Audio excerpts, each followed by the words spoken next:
Hello বন্ধুরা, তো শীত তো পড়েই গেল।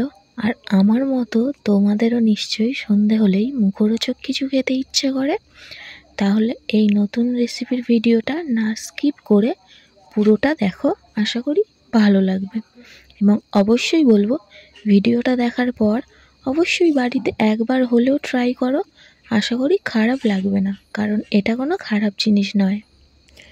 তো চলো রেসিপিটা শুরু করি।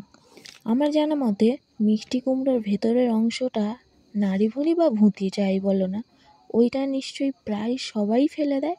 তো আজ আমি ওই ভুঁতিটা দিয়েই পকোড়া বানাবো। বাজার থেকে কম বেশি সবার বাড়িতেই মাঝে মধ্যেই কুমড়ো আসে, তাই না? তাহলে একদিন অন্তত ট্রাই করো। যদি ভালো না লাগে তাহলে অন্য দিন ফেলে দিও।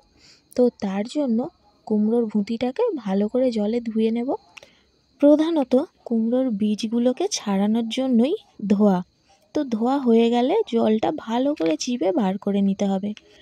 তারপরে ওই অংশটাকে ছোট ছোট করে কুচিয়ে নিতে হবে। আমি একেবারে রেডি করেছি। তার জন্য একই পাত্রে পেঁয়াজ কুচি করে নিচ্ছি। যে যেমন ঝাল খেতে পছন্দ করো সেই মতো ঝাল দিতে পারো। আমি 2টো কাঁচা লঙ্কা কুচিয়ে দিচ্ছি, আর দিয়ে দিচ্ছি 2-4 কোয়া রসুন কুচিয়ে। এরপর দিয়ে দেবো বেসন। যার সবজির পরিমাণ যতটা হবে সে ততটা বেসন দিয়ে দেবে।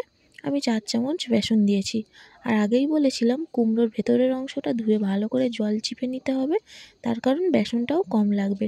আর আমি কিন্তু কর্নফ্লাওয়ারও দিয়েছি 2 চামচ। এটা স্কিপ করতে পারো, কোনো অসুবিধা নেই। এরপর দিয়ে দেবো একটু লবণ, হলুদ ও গুঁড়ো লঙ্কা, কারণ আমি একটু ঝাল প্রেমী। তারপর ভালো করে মেখে নিতে হবে যতক্ষণ না পর্যন্ত সমস্ত উপকরণগুলো খুব সুন্দর করে মিক্স হয়ে যায়। কড়াই বসিয়ে দিয়েছি।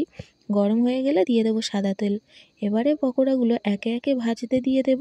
কোনো শেপ দেবো না, যেমন হাতে উঠবে তেমনই দিয়ে দেবো। আঁচটা একটু কমিয়ে পকোড়াগুলো ভাজবো, না হলে পুড়ে যেতে পারে।